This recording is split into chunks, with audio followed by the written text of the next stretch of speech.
வெளியானது சாதாரணதர பரீட்சை பெறுபவர்கள்.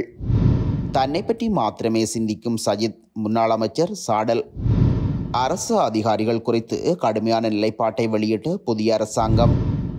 தற்போதைய அரசாங்கத்தில் வாகன இறக்குமதி தீர்மானத்தின் நிலை. 396 பாடசாலை அதிபர்களை சந்தித்தார் பிரதமர்.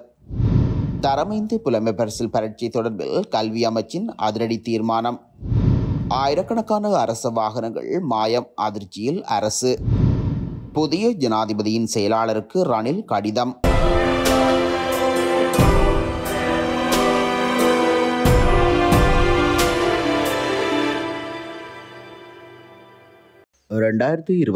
ஆண்டுக்கான கல்வி பொதுத்தராதர சாதாரண பரீட்சை பெறுபவர்கள் வெளியாகியுள்ளன. பரீட்சையில் தோற்றிய பரீட்சார்த்திகள் donotes.lk என்ற தளத்தில் சுட்டன் உள்ளிட்ட விவரங்களை உள்ளீடு செய்வதன் மூலம் பெறுபவர்களை அறிந்து கொள்ள முடியும். 2023 ஆண்டுக்கான கல்வி பொதுத்தராதர சாதாரண பரீட்சை கடந்த மே மாதம் 6ஆம் திகதி முதல் 15ஆம் திகதி வரை இடம்பெற்றது.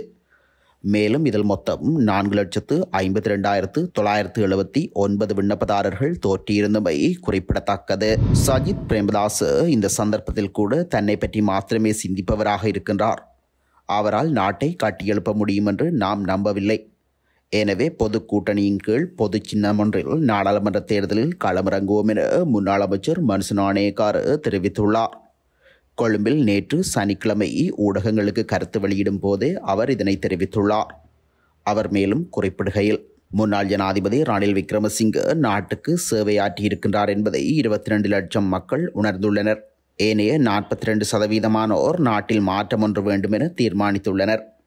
அது மக்கள் ஆணைக்கு நாம் மதிப்பளிக்கின்றோம். ஏனையோரை போன்று நாடு வீழ்ச்சி அடையும் வரை பார்த்து கொண்டிருப்பவர்கள் நாமல்ல.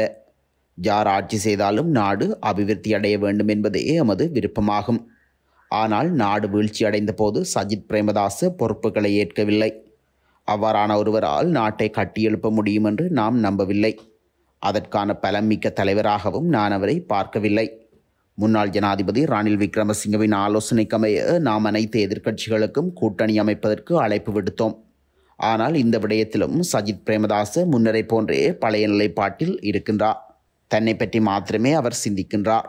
பரந்துபட்ட ரீதியில் சிந்திக்கும் திறன் அவருக்கு இல்லை என்றால் அது கவலைக்குரிய விடயமாகும். பொது சின்னத்தில் பொது கூட்டணியின் கீழ் நாம் பொது தேர்தலில் களமிறங்குவோம் என்றும் அவர் மேலும் தெரிவித்துள்ளார். தேசிய மக்கள் சக்தி அரசாங்கத்தின் கீழ் அரசு அதிகாரிகள் மீது குற்றம் சுமத்தப்பட்டால் அது தொடர்பில் நடவடிக்கை எடுக்க தயங்கப் போவதில்லை என பிரதமர் ஹரணி அமரசூரிய குறிப்பிட்டுள்ளார்.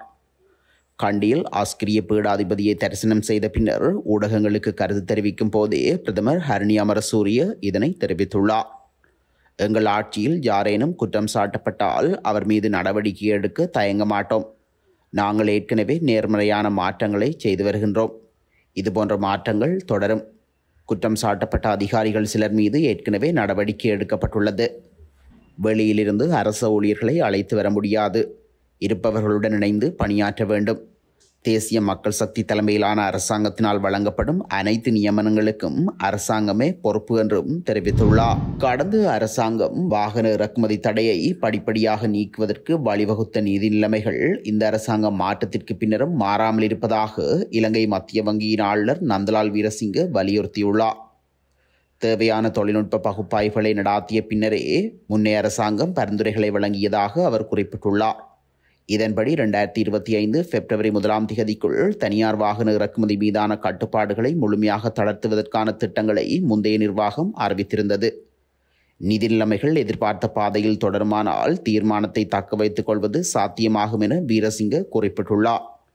எவ்வாறாயினும் வாகன இறக்குமதி தொடர்பான இறுதி முடிவு தற்போதைய நிதியமைச்சினுடையது என்று அவர் சுட்டிக்காட்டியுள்ளார். 396 தேசிய பாடசாலைகளின் அதிபர்களை உள்ளடக்கிய விசேட செயலமர்வு ஒன்று கொழும்பு ஆனந்தா கல்லூரியில் இடம்பெற்றுள்ளது.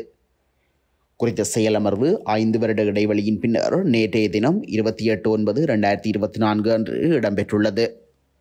பாடசாலை நிதி மேலாண்மை, உட்கட்டமைப்பு மற்றும் தேசிய புள்ளிகளின் மேற்பார்வையின் போது அடையாளம் காணப்பட்ட பொதுவான சவால்கள் குறித்து இந்த நிகழ்வில் கவனம் செலுத்தப்பட்டது. பிரதமர் ஹரணி அமரசூரிய பிரதம அதிதியாக கலந்து கொண்ட இந்த செயலமர்வு தேசிய பாடசாலைகள் பிரிவினால் ஏற்பாடு செய்யப்பட்டிருந்தது. இந்த நிலையில் நிகழ்வில் உரையாற்றிய பிரதமர் கல்வி முறையை அரசியலற்றதாக மாற்ற வேண்டியதன் அவசியத்தை வலியுறுத்தினார். கல்வியில் பொதுமக்களின் நம்பிக்கையை மீட்டெடுப்பது அரசாங்கத்தின் முக்கிய பொறுப்பாகும். அத்துடன் கல்வி சீர்திருத்தங்களின் முக்கியத்துவத்தையும் அவர் எடுத்துரைத்தார்.